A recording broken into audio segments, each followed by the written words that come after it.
TikTok করতে করতে হিজড়া হয়ে গেল একটা মেয়ে। ও মাই গড, এই বাচ্চা রেখে কেমনে একটা পুরুষ মানুষ। সে এরকম পদক্ষেপ কেন নিল?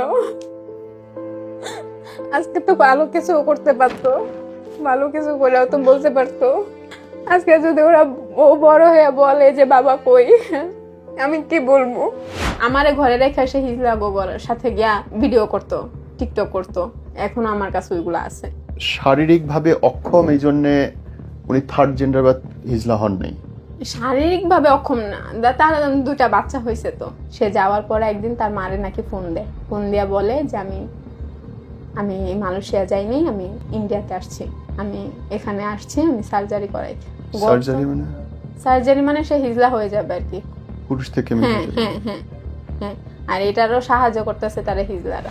এটা কল্পনাও করতে পারি নাই যে এত দূর পর্যন্ত সে যাইতে পারে, আমার এত সুন্দর দুটা বাচ্চা রাখা। সারা জীবনে আপনি যত গল্প শুনেছেন, এরকম গল্প একটাও শোনেননি। একজন বিবাহিত মানুষ, দুটো বাচ্চা আছে, তারপরে সেই পুরুষটা নিজের বউ, বাচ্চা, সংসার, দেশ সব ছেড়ে রেখে বিদেশে চলে গেছে হিজড়া হওয়ার জন্য। বিয়েটা কেমন করে হয়েছিল তোমাদের আপু? বিয়েটা আমার পারিবারিক ভাবে হয়েছিল, মানে 2020 সাল। তখন হ্যাঁ। আমি চাকরি করতাম টুইন টাওয়ারে, স্বপ্নরঙে চাকরি করতাম। জি। তো তখন হুট করে আমার একটা বিয়ের ঘর আসে, মানে এলাকার একজন কাকার সম্বন্ধে আর কি। সেক্ষেত্রে আসে, তো দেখতে চায়, ছেলেটা আমাকে দেখতে চায়, মানে ছবি দেখবে না, সে আমাকে সরাসরি দেখবে, মানে এরকম একটা ঘর আসে। তো হুট করে রাত্রে তখন 9টা 9:30 বাজে ছেলেটা আমাকে দেখতে আসে, 4-5 জন বন্ধু নিয়ে আর কি, আর যে ঘরটা আনে তাকে নিয়ে। তা আসার মতন সে আমাকে পছন্দ করে, দেখেই মানে পছন্দ করে, এরকম একটা বিষয় হয়ে দাঁড়ায় যে সে 1 সপ্তাহ সময় দিবে না। তখন পুরা লকডাউন, তখন সে সময় নেবে না, সে 1 সপ্তাহের মধ্যেই বিয়ে করবে। তো আমাকে দেখতে আসে বৃহস্পতিবার না যেন শুক্রবার, তো তারপরে শুক্রবার আমার বিয়ে হয় আর কি। তো মানে তার বাসায় যায়, আমার মামাতো ভাইয়া তাকে পছন্দ করে আর কি। আমার যে একদম আমার ফ্যামিলির যে গার্জিয়ান থাকে সে হলো আমার মামাতো ভাইয়া। তো সে তাকে দেখে পছন্দ করে। ওকে। তার ওদের বাবা বাড়িতে চাকরি যায়, করে। গ্রামের বাড়িতে যায়? না না না, গ্রামের বাড়িতে না, সে থাকতো মানিকনগর। আচ্ছা। মানিকনগরে থাকতো। তো সেখানে যায়, যাইয়া বিয়ের আগে দেখে যে ছেলেদের ঘর কেমন। তো দেখে আসে যে মোটামুটি ভালো। না, আমরা যে ছেলে কি পরিবেশে, করতো? ছেলে ড্রাইভারি চাকরি করতো, আচ্ছা। ভালো একটা কোম্পানিতে ড্রাইভারি চাকরি করতো। তো আমার ওই ভাইয়াও ড্রাইভার ছিল, গাজী কোম্পানিতে চাকরি করতো। সেক্ষেত্রে বলছে যে না, ছেলে ভালো, ছেলে চাকরি ভালো আর কি, দেওয়া যায় বিয়া। তো গেছে, সব কিছু দেখছে, দেখা পরে দেওয়া পছন্দ হয়েছে। তাও 1 সপ্তাহের মধ্যে আমার বিয়ে হয়ে যায়। তো তারা একদমই কোনো সময় দেয়নি আর কি বিয়েটার জন্য, মানে একদমই কোনো সময় নেয়নি, সাথে সাথে বিয়ের একটা তোড়জোড় হয়ে যায় আর কি। তো আমার বাবা তো রিক্সা চালাতো, আমার বাবা 2016 সালে মারা গেছে। আমার মা আছে, বড় বোন আছে, তো তাদের রেফারেন্সে বিয়ে হয়। কিন্তু এরকম তাদের কোনো কিছু চাওয়া থাকে না আর কি, যে আমরা কিছু নেবো না, আমরা শুধু মেয়ে নিবো আর কি, আমাদের কিছু চাওয়া নেই। তা আমার মা বলছে যে ঠিক আছে, আমিও তো ওরকম না, বা হুট করে এরকম বিয়েতে তো কিছু দেওয়া যায় না, ঠিক আছে আমি বিয়েটা দিই, পরে আমি আস্তে ধীরে কিছু দিব আর কি। তাদের গ্রামের বাড়ি থাকে দিনাজপুর। সেই ক্ষেত্রে আমাকে বিয়ে দেয়। দেওয়ার পরে আমার মা তেমন কিছু দিতে পারে না, দেয় না, শুধু ছেলেকে একটা আংটি দেয় আর কি, হাতের গিফট হিসাবে দেয়। তো বিয়ে করে নিয়ে যাওয়া হয় আমাকে। তো যাওয়ার পরে তার ফ্যামিলিতে আমি যাওয়ার পরে আমার মানে থাকাকালীন আমার খুব কথা শুনতে হইতো যে না চাইলে বেশি দিতে হয়। এই বিষয়টা নিয়ে তারা খুব নারাজ ছিল যে কিছু দেওয়া হয়নি। এই বিষয়টা হয়তো আমাকে সরাসরি বলতো না, কিন্তু তারা আশা রাখছিল যে না চাইলে বেশি দেওয়া হয় আর কি। অনেক কিছু ঘর, তাদের মানে তাদের দেশে যে নিয়মটা আর কি, একটা মেয়েকে বিয়ে দিলে মানে একদম হাঁড়ি পাতিল সব কিছু দিয়ে দেয় আর কি। সেই ক্ষেত্রে তারা ওরকমটাই আমাকে মনে করছিল। তা আমাদের তো ওরকম সময় দেওয়া হয় নাই, বা আমার ওরকম ফ্যামিলিতে ওরকম আর্থিক অবস্থা না যে অনেক কিছু দিতে পারবো। আপনি যখন বিয়ে হলো, শুরু থেকে আপনার হাজবেন্ড ঠিক ছিল? হ্যাঁ, শুরুতে ঠিক ছিল। আমি আসতেছি কথায়। তখন ও কি করছে, আমরা চলতেছিল এরকম ওই যে পারিবারিক যে দেওয়া থোয়ার বিষয়টা নিয়ে অনেক ঝামেলা, এটা সেটা ছিল। তো একটা সময় ওর হুট করে চাকরিটা চলে যায়। আমার 1-1.5 মাসের মধ্যে বিয়ের পরে চাকরিটা চলে যায়। চলে যাওয়ার পরে সে তো বাসায়, সে তো ঘরেই। তো তার একটা বেস্ট ফ্রেন্ড ছিল একদম ছোটবেলা থেকে আর কি, একটা ছেলে ফ্রেন্ড ছিল নাম আনোয়ার। তো তার সাথেই তার উঠা বসা আমি মানে যায়া দেখতাম আর কি। একদম ফ্যামিলির মতো ছিল আর কি ওই ছেলেটা, আসা যাওয়া সবকিছুর মতো, মানে রাত্রেও থাকতো। অনেক সময় দেখা গেছে আমি আমার শাশুড়ির সাথে ননদের সাথে তাদের রুমে থাকতাম, আর ওই ছেলেটা তার সাথে থাকতো। ও মাই গড, এটা নিয়ে আপনার সন্দেহ লাগে নাই তখন? এটা নিয়ে সন্দেহ লাগে নাই। দেখা গেছে যে অনেক অজুহাত, যেমন হইলো গিয়া ঠিক আছে বাসায় যাইতে পারে নাই, ওদের বাসায় গেট তালা মারা, বা অনেক রাত করে বাইরে থেকে আসছে তার জন্য এখানে থাইকা যাইতেছে, এরকম একটা বিষয় ছিল আর কি। তো তার সাথে থাকতো, আমরা যে রুমে থাকতাম সেই রুমটাতে তারা থাকতো আর কি। আমি এটা নিয়ে কখনোই সন্দেহ করি না যে বেস্ট ফ্রেন্ড সমস্যায় পড়ছে থাকতো, এরকম একটা বিষয় ছিল। তা ওনার চাকরি তো চলে গেল, মানে আমার শাশুড়ি পেশায় একটু, মানে আমার শ্বশুর বেকার ছিল, তো আমার শ্বশুর মারা যায় অনেক আগে। আমার শ্বশুর একটু বেকার ধরনের ছিল, মানে কাজ করতে যেত না। তো আমার শাশুড়ি সংসারটা পুরাটা চালাইতো। সে অনেক কষ্ট করছে, তার জীবনে অনেক কষ্ট করছে। তো তখন কি করলো সে, আমি মানে একটু বুঝতাম আর কি আমার শাশুড়ির চলাফেরায় যে আমি আসছি, আমি একটা মানে অলক্ষী টাইপের, যার কারণে চাকরিটা চলে গেছে, মানে এরকম আমার মনে হতো আর কি তাদের ব্যবহারে। তো আমি বলছি যে ঠিক আছে, মনে মনে কষ্ট পাইতাম, কিন্তু তাও আমার হাজবেন্ড আমি বুঝাইতাম যে দেখেন এভাবে বসে না থেকে যে এরকম চাকরি পান আপনি ওরকম এটাই করেন। তো ওনার আবার একটা ছিল কি, কোম্পানির চাকরি ছাড়া করতে পারতো না, যে কোনো কাজেও কোম্পানির হইতে হবে, এরকম ছিল। প্রাইভেট গাড়ি চালাইতে পারতো না। তো সে একটা ভালো চাকরির আশায় ছিল। তা আমি একটু ঘরে প্যারা দিই, আমার শাশুড়িও প্যারা দেয় যে একটা চাকরি ধরো, নতুন বউ ঘরে তো লাগে। তো তো ঠিক আছে, সে কি করলো জোড়াজুড়িতে মানে কোম্পানির একটা চাকরি নিল, কিন্তু স্যালারি কম। ওটা হলো মিরপুর, তার মানিকনগরের থেকে আইসা মিরপুরে ডিউটি করতে হয়। তো তার সকালবেলার সময়টা রাত্রে যাওয়াটা মেনটেন করতে পারতো না, অনেক লেট হয়ে যেত। তো কি করলো সে, ঠিক আছে এরকম করে চলতে থাকলো। আমি তার মধ্যে আমার ভাসুরের বিয়া দিনাজপুর আমাকে নিয়ে যাব, নতুন বউ আমি, তো নিয়ে যাব। তার মধ্যে আবার আমার খালা শাশুড়ি আসছিল আমাদেরকে ইয়াতে নিয়ে যাব, তখন সে চাকরি নেই আর কি, বাসায় নিয়ে যাব, ইয়াতে সিলেটে ঘুরতে নিয়ে যাব। আমার খালা শাশুড়ি আসছে, সে হলো গিয়া মানে আমাদের ঘরে যেমন আমার মামাতো ভাই প্রথা, তাদের ঘরেও যেমন একজন তার খালার কথা সবাই চলে আর কি, এরকম একটা বিষয় ছিল। তো তার খালা আসছে, আমাদেরকে সবাই নিতে নিয়ে গেছে, সিলেট নিয়ে গেছে আমার হাজবেন্ড ঘুরাইতে। তখন আমি বাচ্চা টাচ্চা আমার হয়নি, নিয়ে গেছে। তো ওইখান থেকে আসছি, আসার পরে আর কি আমার আমার বোন গেছিল আমার খালা শাশুড়ির সাথে দেখা করতে গেছিল মতন। সেদিন তাকে অনেক অপমান করা হয়েছে, যে কিছু দেওয়া হয়নি, কিছু করা হয়নি, কত টাকা কাবিন, কেন আমার আমাগো ছেলেরে নিয়ে ওরকম ভাবে রাখা হয় না, কেন মানে একটা মানে সে জামাইদেরকে যেমন ভাবে করতে হইব ওরকম ভাবে কেন করা হয় না। কিন্তু আমার হাজবেন্ড না নিজের খরচের ভয়ে আমাদের বাসায় যাইতো না। কখন তুমি প্রথম বুঝতে পারলে যে তোমার হাজবেন্ড ডিফারেন্ট? কখন বুঝতে পারছি, ওই যে মিরপুর চলে গেল, একবারে চলে গেছে সে, মানে প্রত্যেক সপ্তাহে আসতো মিরপুরে, মেসে থাকবো, সপ্তাহে একদিন আসবো। তুমি থাকতা কোথায়? আমি মানিকনগর থাকতাম আমার শাশুড়ির সাথে। শাশুড়ির সাথে মানিকনগর? হ্যাঁ থাকতাম। আর ওর ড্রাইভারি চাকরি করতে হচ্ছে মিরপুর? হ্যাঁ সো তখন ও মিরপুর থাকতো? হ্যাঁ ব্যাচেলার থাকতো। তাহলে শ্বশুর শাশুড়ি মানিকনগর কেন থাকতো? শ্বশুর শাশুড়ি যে তারা ছোটবেলা থেকে ওইখানে ছিল, আমার হাজবেন্ড ছোটবেলা থেকে তুমি বড় হাজবেন্ডের হয়েছে। সঙ্গে কেন থাকতেছো না এখন? এখন তারা থাকতেছে না, যে না সে মেসে থাকলে তার খরচটা কম, মিরপুর বাসা ভাড়া বেশি, মানিকনগরের বাসা ভাড়া কম, এখানে সুবিধা বেশি, আমি যাই তুমি থাকো, আমার মা আছে না, বিষয়টা এরকম ছিল। আচ্ছা, আমি এটা মাইনা নিয়েছি যে না শাশুড়ি আছে, ঠিক আছে। কিন্তু প্রথম যে ডিফারেন্ট এটা টের পাইলা কখন? ডিফারেন্ট পাইছি কখন, যখন সে মানে চাকরিটা রাখা, এর মধ্যে তো আমার ছেলেটা হয়েছে। প্রথম বাচ্চা হলো হ্যাঁ, কতদিন আমার পরে? ছেলেটা হয়েছে 2021 সালে, মানে 1 বছর পরেই 1 বছর পরে হয়েছে। হয়েছে। এই যে 1 বছর, সরি আমি এইভাবে জিজ্ঞেস করছি, এই 1 বছরের মধ্যে কি শারীরিক সম্পর্ক ঠিক ছিল তোমাদের? হ্যাঁ ছিল। কোনো এইভাবে এরকম টাইপের কোনো কিছু হয় নাই যে আমি তাকে সন্দেহ করব বা কিছু। আমি সন্দেহটা করছি যখন সে আমার মেয়েটা পেটে আসলো, তখন আমার ছোট বাচ্চাটা পেটে আসলো মতন অনেক কয়েক মাস যাওয়ার পরে সে চাকরিটা হুট করে সাইডা দিল। ওই যে তার বেস্ট ফ্রেন্ডের লাগেও কিন্তু তার সম্পর্কটা সে নষ্ট করে ফেলছে। কারণ তার বেস্ট ফ্রেন্ডের উম, ইয়াতে আমরা অনেক কিছু জানতে পারতাম আর কি, মানে সেটা সে চাইতো না, ওকে। বুঝছেন। আমার শাশুড়ির সাথে তার ফ্রেন্ডের অনেক ভালো একটা সম্পর্ক ছিল, যেটাতে সে মানে ভয় পাইতো যে যদি সে কিছু যাই না বইলা দেয় আর কি। বিষয়টা এরকম ছিল, যে কোনো অজুহাতে তার সাথে সম্পর্কটা নষ্ট করে দিছে। সেই ক্ষেত্রে আবার সে আসলো, বললো যে সুমাইয়া আমি চাকরিটা আর করতে পারতেছি না, আমার আয়সা যাই অনেক কষ্ট হয়ে যাইতেছে। তো ঠিক আছে, আমরা তো আগেতেই বলতেছি আপনি চাকরিটা চাইরা দেন, আপনি আসেন, চাকরি করা লাগবো না। তা তার চাকরি করাকালীনই কিন্তু আমার মনের ভিতরে অনেক সন্দেহ আসছিল, সে চুল বড় বড় রাখার বিষয়টা। তারপর হইলো গিয়া সে মানে এক কথায় সে টিকটকের পাগল ছিল।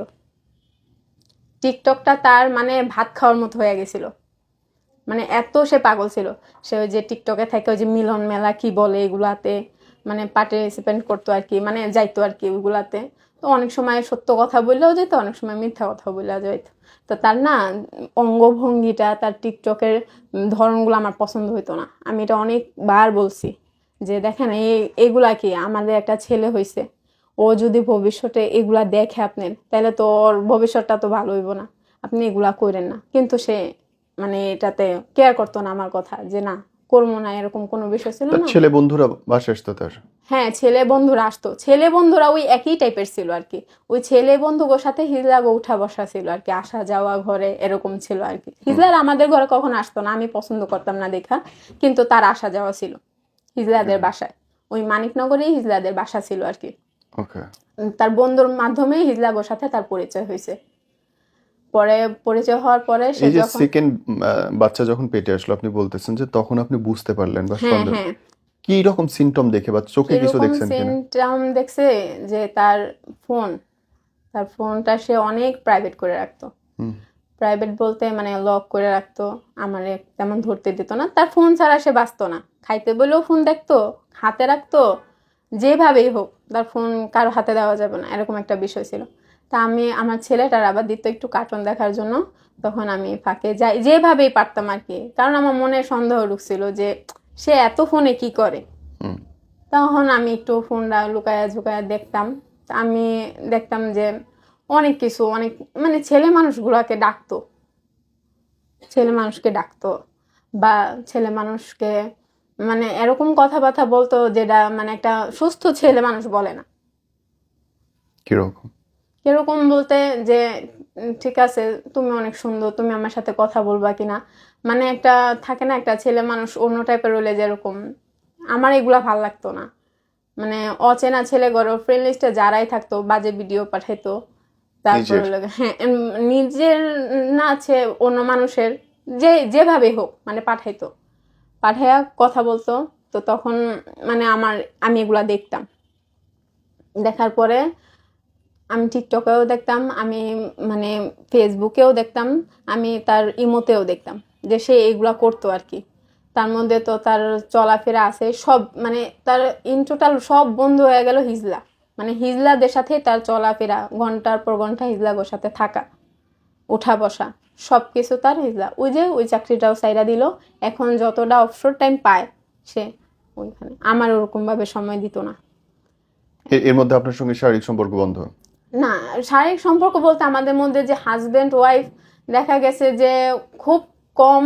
আর হইলো গিয়া যে একসাথে শুয়ে থাকলেও দেখা গেছে ও ওর ফোনে ইনভলভ ছিল বেশি, ও আমার সাথে তেমন কথা বলতেও পছন্দ করতো না, বা আমার সাথে ওরকম ভাবে মিশতেও যেত না। আপনার প্রতি তার কোনো আক্ষেপ ছিল বা কষ্ট ছিল? হ্যাঁ, আমার তার ছিল বলতে সে বলতো যে আমি রাগ হয়ে থাকতাম, বা কিন্তু আমি রাগ হয়ে থাকতাম তো ওই যে আমি ওইগুলা দেখতাম যেটা আমি নিতে পারতাম না। আমি কষ্ট পাইতাম যে আমি বউ ঘরে থাকাকালীন সে যদি আরেকটা ছেলের সাথে এরকম ভাবে কথা বলে, সে তো নিশ্চয়ই আমি তো এটা ভালোভাবে নিব না, তাই না? হ্যাঁ। তার মধ্যে সে ঘরে ঠিক মতো খরচ দিত না, এটা ছিল আমার মানে সবচেয়ে কষ্টের জায়গা। ঘরে ঠিক মতো খরচ দিত না, যেটা আমার শাশুড়ি বিধবা মানুষ হইয়াও অনেক কষ্ট করেও সে এটা খরচটা চালাইতে তার অনেক কষ্ট হইতো ঘরে, তো সে দিত না।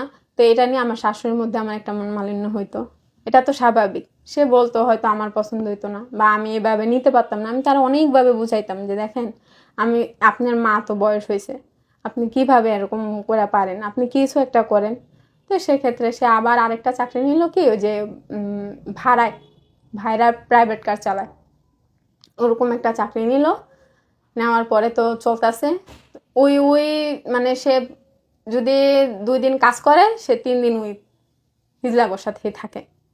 আর এটা আমার শাশুড়ি টের পাইছে, আমিও টের পাইছি। আমি বলছি, আমরা কথোপকথনও করছি দুজনের সাথে, যে দেখেন মা, আমার কিন্তু এগুলা পছন্দ না। কিন্তু আমার শাশুড়ি বলছে ঠিক আছে, আমি ওর সাথে কথা বলবো। কিন্তু ও আমার শাশুড়ির কথা সে পাত্তা দিত না, সে মানতো না। আর বড় আমার হয়ে গেলে আসলে কেউ কারো কথা শুনে না। মানে না, এটাই তো স্বাভাবিক। আর সে আমার শাশুড়িও এরকম ছিল যে মানে ঠিক আছে, একটু ঘুরেই তো, একটু যাই তো, মানে উনি তো এগুলো চিন্তাও করেন যে চিন্তাও করে নাই, একটু যাই তো, একটু ঘুরেই তো। হয়তো তার চেয়ে সে একটু বেশি দেখতো, কিন্তু আমি বউ ছিলাম, অশান্তি হইব, সেজন্য হয়তো সে বলে নাই।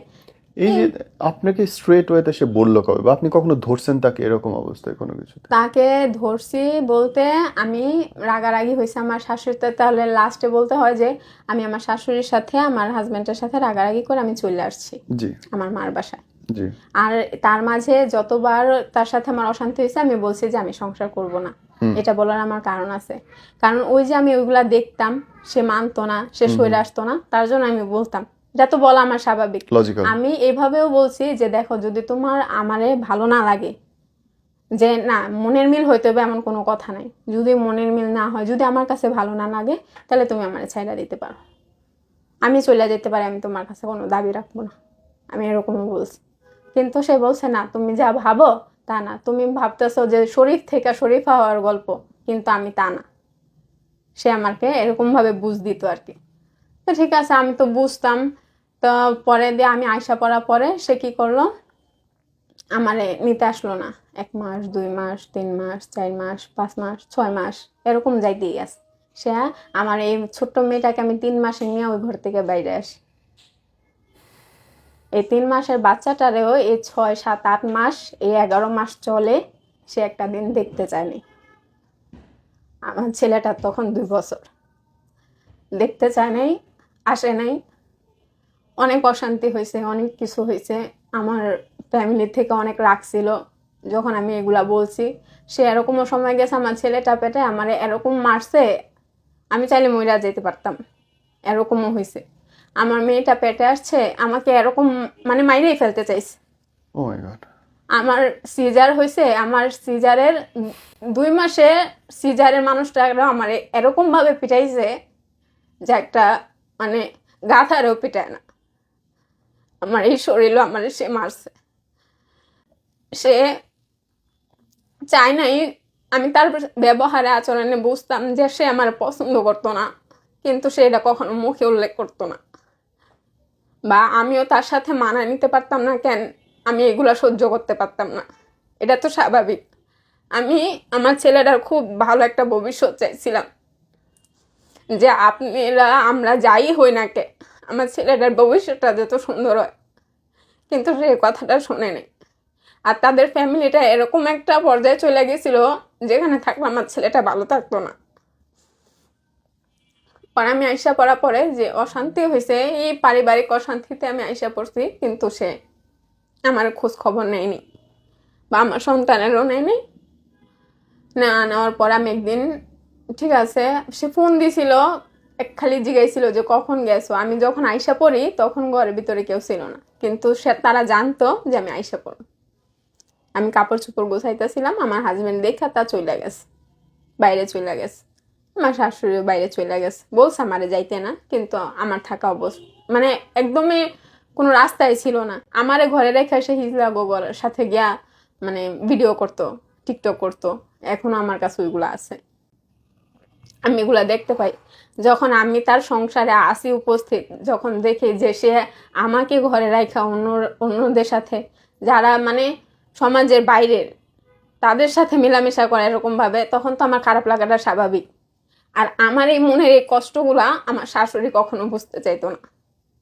তার মানে আপনি বলতে চাচ্ছেন উনি শারীরিকভাবে অক্ষম, এই জন্যে উনি থার্ড জেন্ডার বা হিজলা হন নাই?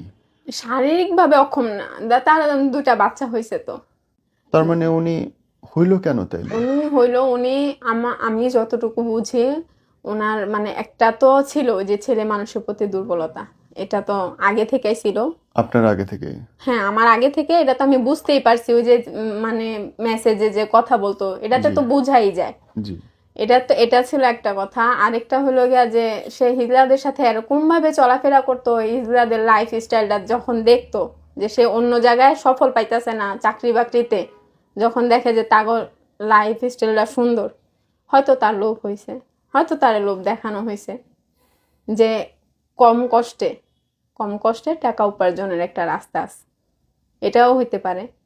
না হলে আমার এই দুটা আমার লাগে না হোক, আমার দুটা সন্তানের লাগে কি তার মায়া লাগে না? এটা কি হইতে আপনাকে পারে? রেখে গেল কই এখন সে? গেল, তখন তো আমি মানিকনগর থেকে চলে আসি, তখন সে মানিকনগর ছিল। আমার শাশুড়িকে নিয়ে গেছে সে, আমার শাশুড়িকে দিনাজপুর পাঠিয়ে দিস, আমার দেওর সহ দিনাজপুর পাঠিয়ে দিস। তখন সে একা থাকা শুরু করলো। আমার শাশুড়ির ঘরে যে ফার্নিচারগুলো ছিল সব সে রাইখা দিল, রাইখা দিয়া বললো যে আমি সুমাইরে নিয়ে আসবো, নিয়ে এসে আমরা আলাদা থাকবো, এরকম একটা বিষয় বলছে আর কি। তা আমার শাশুড়িও চাইছে যে ঠিক আছে যদি থাকো থাকো, কিন্তু সে থাকে নাই, সে আমার নিতে আসে নাই। তার মধ্যে আমি আসা পড়ার পরে 3 মাসের মধ্যে একদিন তার বাসায় গেছিলাম। আমার ছেলেকে আমার মা স্বর্ণের চেইন দিছিল, আমরা একটা অনুষ্ঠানে যাইতাম, তার জন্য ওই চেনটা আনতে গেছিলাম। ওই ওই চেনটা আনার উদ্দেশ্য ছিল আমার একটা, যে আমি যাই দেখি আমার হাজবেন্ড কি বলে কি করে, আমার উদ্দেশ্য ছিল এটা। কিন্তু সে যাওয়ার পরে আমারে যা করলো তা মানে ভাবার মতো না। বাহিরের মানুষ নিয়ে আমার শাশুড়ি, আমার হাজবেন্ড, আমার খালা শাশুড়ি সবাই আমার অপমান করছে। সে আমার চেনটা দেয় হাতে আর সে ভিডিও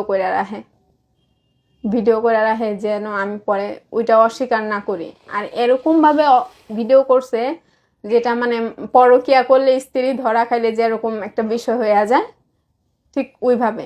কিন্তু আমি কিন্তু তার বিষয়ে কোনো পদক্ষেপ নিইনি গা, কোনো কিচ্ছু নিইনি গা। আমি চাইলে অনেক কিছু পারতাম, কিন্তু তা করি নাই গা। সে তারপর আয়সা পড়ছে, তার মারে তো দিনাজপুর দিয়ে দিছে, সে আস্তে আস্তে টাকা গুছাইছে, তার মধ্যে অনেক মাস পরে আমার শাশুড়ি আমাদের বাসায় আসছে দেশে থেকে। আয়সা বলছে যে সুমাইয়া একমাত্র তুমিই পারো আমার ছেলের ফিলাইতে, ওর বাচ্চা কাচ্চা দেখলে ও আসতে বাধ্য। ঠিক আছে, এতদিন যেহেতু আপনার আমার সন্তানের জন্য মায়া লাগে নাই, যদি এখন লাগে তাহলে ঠিক আছে আমি যাব। আমার হাজব্যান্ড আবার বলছে যে আমার শাশুড়ি যে যদি তোমরা একত্র হও তাহলে আমি আসি, কিন্তু সুমায়ের আগে আমার বাসা আসতে হবে, আমার কাছে আসতে হবে। তো ঠিক আছে আমি যাব। তার মধ্যে কিন্তু সে হিজলাগো শ্বাস সাইজা ছবি তুলা আইডি খুলছে, হিজলাদের সাথে ভিডিও করে, মানে খুব বাজে ধরনের ভিডিও, মানে যা দেখার মতো না, যা সমাজে দেখানোর মতো না, এগুলাও আমি পাইছি। কারণ আমি তারে খোঁজ রাখতাম, আমার কথা কেউ বিশ্বাস করতো না যে সে হিজলাগোর সাথে চলে, বা সে আমার সবাই দোষ দিত যে আমি আইসা পড়ছি কেন, তার জন্য সে খারাপ হয়েছে। আপনার কাছে ফোন আছে, দেখাতে হবে না? হ্যাঁ আমার কাছে আছে, আমি সব নিয়ে আসছি। পরে সে কি করলো, এগুলা করা শুরু করলো। আমি এগুলাও সবাই প্রমাণ দেখাইতে লাগলাম, আমার খালা শাশুড়ি পাঠাইলাম, আমার ননদের পাঠাইলাম, আমি সবাই পাঠাইলাম যে দেখেন এরকম একটা মানুষের সাথে কি সংসার করা যায়। নতুন হিজড়া দিয়া সে আইডি খুলে, আমি তাও গেছি তার কাছে কথা বলার জন্য, তাও যাইয়া তার সাথে আমার কথা হয়েছে, ঠিক আছে সবকিছুই ঠিক আছে। কিন্তু ভাই আমি দিনাজপুর যাইতে চাইনি। সে বলছে যে দিনাজপুর যাইব, সে মালয়েশিয়া যাইব, দেশের বাইরে চলে যাব। আমি এটা মাঝখানে একবার বলছিলাম যে আপনি ঠিক আছে হিজলাগোর সাথে, আমি এটা আমার মনের কথা আর কি, হিজলাগোর সাথে যেহেতু এত মিলামেশা হয়ে যাইতেছে সে বাইরে চলে যাবে, আমি এই বুদ্ধিটা দিয়েছিলাম, কিন্তু সে নেয় নেই তখন। পরে আমি যখন আয়সা পড়লাম তখন নাকি সে বুদ্ধি করছে যে সে মালয়েশিয়া চলে যাবে। ঠিক আছে, আমি তো খুব খুশি যে মালয়েশিয়া চলে গেলে তার এই চলাফেরাটা বন্ধ হয়ে যাইব। তারপর কি করলাম, আমি গেলাম তার সাথে কথা বললাম, কিন্তু সে আমার সাথে যোগাযোগও করলো কয়েকদিন, প্রায় 1 সপ্তাহ পর্যন্ত তার সাথে আমার ভিডিও কলে কথা হয়, যোগাযোগ করে, কিন্তু সে আসে না। সে তার মারে কথা দিছিল যে যদি সুমাইয়া আসে তাহলে আমি যাব ওদের বাসায়। এত কিছু পরে তো আমার মা বোন আমাকে এমনি দিয়া দিব না, সেক্ষেত্রে সে কি করে, বলে যে আমি আসমু, কিন্তু আসে না। সে চুল এত বড় বড় রাখে, তারে চুল কাটতে বলি সে কাটে না, বলে যে না, যে আবার বিদেশ যাওয়ার পরে এরকম একটা বিষয় অজুহাত দেয় আর কি। আমার 2টা পোলাপাইনের সাথে কথা বলে, এ কথা বলাকালীন দুইজনে 2 দিন 1900 টাকা দেয়। এই মানে 8-9 মাসের মধ্যে 1900 টাকা দেয় খরচ হিসাবে।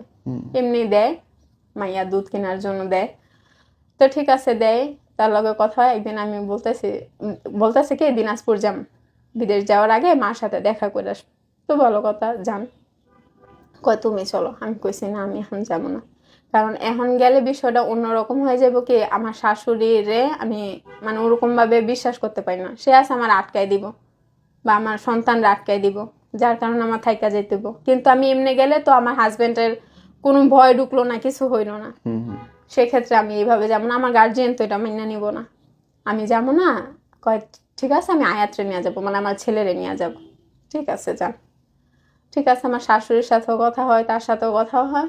হুট করে একদিন আমি বলি কি আপনাদের তো যাইবেনই, তো যাওয়ার আগের দিন আইসেন আমাদের বাসায়। আসলে কি হইব, আপনি একটা রাত আমার মেয়েটার সাথে সময় কাটায় গেলেন, সকালবেলা আমার ছেলেরে নিয়ে আপনি চলে গেলেন। আমি তো খারাপ বলিনি। আমি বলছি সকালবেলা চলে যান। কয় ঠিক আছে, আমি আসবো। আমি ওই অপেক্ষায় আছি। সে একদিন আমারে বলতেছে, সুমাইয়া তোমার হাতের অনেকদিন রান্না খাই না। তা আমি আমার মারে দেওয়া গরু গোস্ত আইনা রাখছি, এটা সেটা আইনা রাখছি যে আমি তারা রান্না করে খাওয়াম। সে আসে না।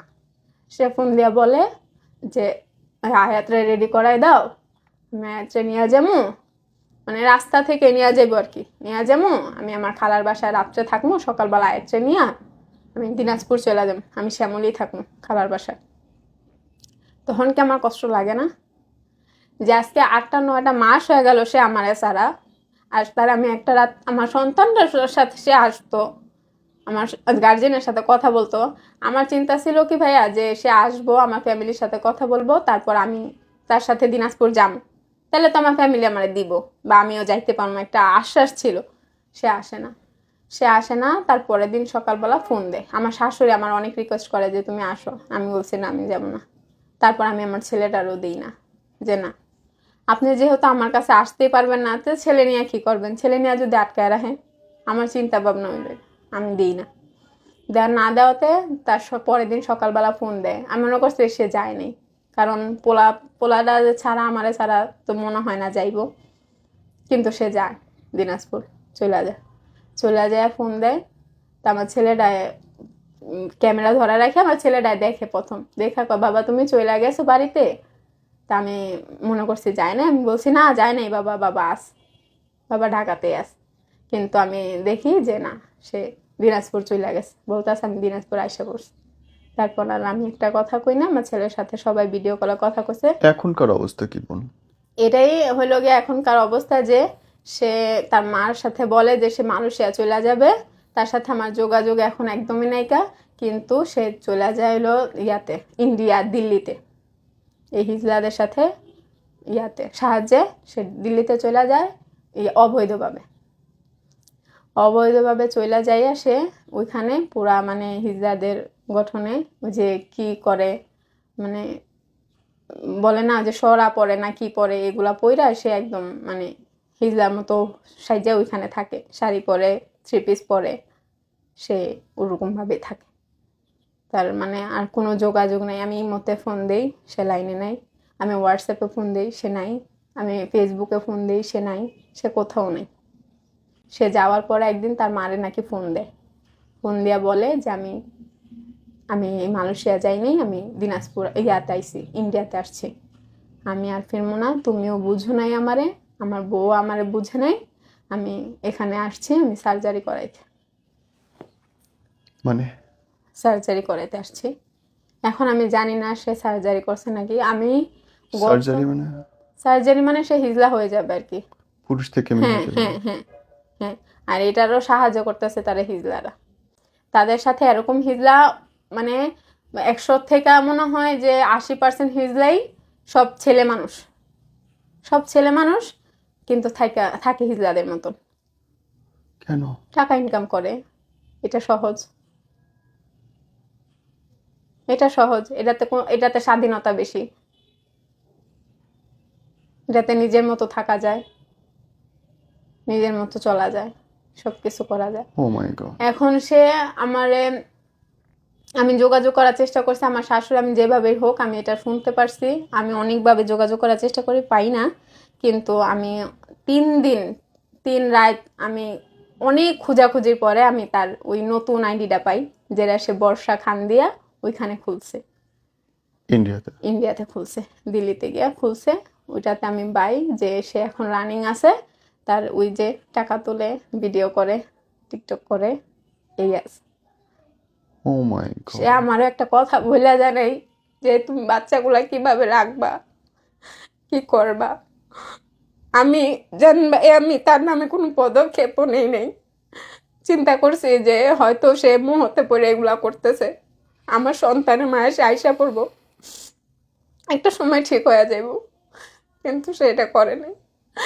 আমি এটা কল্পনাও করতে পারি নাই যে এত দূর পর্যন্ত সে যাইতে পারে, আমার এত সুন্দর 2টা বাচ্চা রাখা।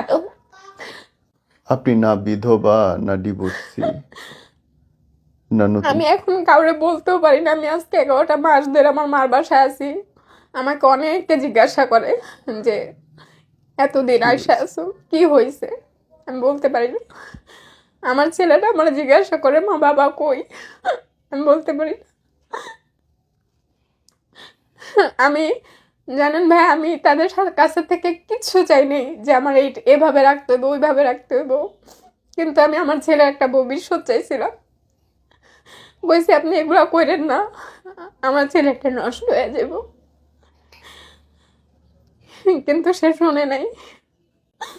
টিকটক করতে করতে হিজড় হয়ে গেল একটা লোক। ও মাই গড। আমি অনেকভাবে কন্ট্যাক্ট করার চেষ্টা করছি, কিন্তু আমি পারি নাই।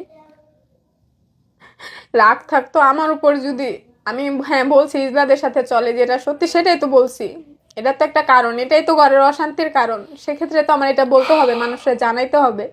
আমি বলছি, এটাই আমার কি দোষ? আমি আয়সা পড়ছি, সংসারে তো হয়, এরকম হয় না যে বউ চলে গেছে বাবার বাড়ি রাগ হয়ে। আপনি আপনার হাজবেন্ডকে কিছু বলতে চান? এই আমি ভিডিও যদি চোখে পড়ে তাহলে? আমি কি বলবো, আমার কেন কিছু বইলা গেল না। আমি আমার সন্তানগুলার কি পরিচয় দিব? ওগুলো তো আমার পড়ালেখাও করাইতে হইব। আমি একটা মেয়ে মানুষ, আমার এই 11 মাস ধরে আমার বোন আমারে খাওয়াইতেছে, আমার বাচ্চাগুলারে পালতাছে, আমার ভবিষ্যতে কাজ করা লাগবো, আমার সন্তানগুলার আমার দেখা লাগবো, আমি কিভাবে পারবো? আচ্ছা আমি না এলে পারলামই, আমি হয়তো কষ্ট করলে পারবো, কিন্তু আমি ওগো পরিচয়টা দিব কি? আমি কি কমু? আজকে মৃত কমু, তাও আমার সমস্যা। আজকে কমু জীবিত, তাহলে ছেলে বড় হয়ে জানতে চাইবো জীবিত হলে কই বাবা, জীবিত আছে, কোথায় আছে?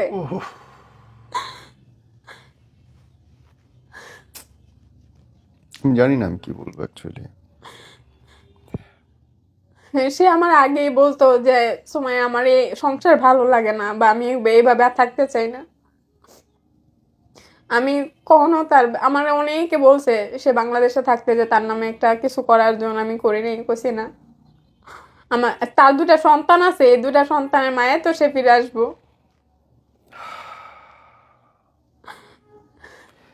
আপনি কি কোনো চাকরি বা কোনো সহায়তার জন্য ফোন নাম্বার বলতে চান? আমি চাকরি, এখন আমার বাচ্চাটা খুব ছোট, আমার মেয়েটা, আমি ওকে একটু দেখাইতে চাই। আমি চাই আমার হাজবেন্ডের সামনে এগুলা পড়ুক, সে জানুক নিয়ে আসুন। যে সে কেন করলো এরকম। ইস, এই বাচ্চা রেখে কেমনে একটা পুরুষ মানুষ? সে অনেক ভালো আছে, তার ভিডিওগুলা দেখলে বোঝা যায় যে তার কোনো কষ্ট নাই, তার বাচ্চাগুলার তার চিন্তা নাই। সে আরো আমারে ব্লেম করে রাখা গেছে যে আমি আইসা পড়ছি দেখা, বা আমি চাইনি দেখা। আদৌ কি এটা সম্ভব? যদি আপনার হাজবেন্ডের জন্য কিছু বলতে চান, যদি ও তো এখন দেখছে নিশ্চয়ই।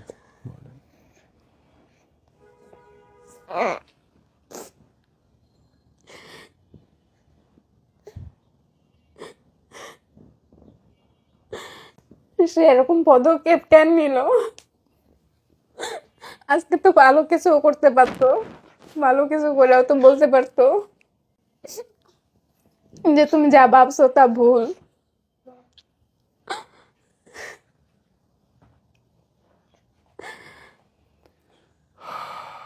আমি কি পরিচয় দিব, আমার এটাই একটা প্রশ্ন।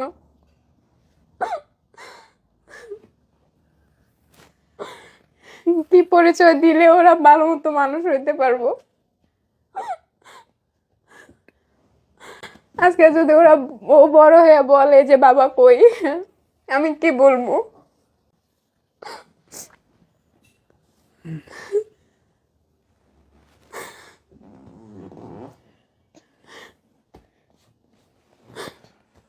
হাত জড়ো করে অনুরোধ করতে চাই প্রত্যেকটা পুরুষের জন্য যারা বাবা হয়েছেন,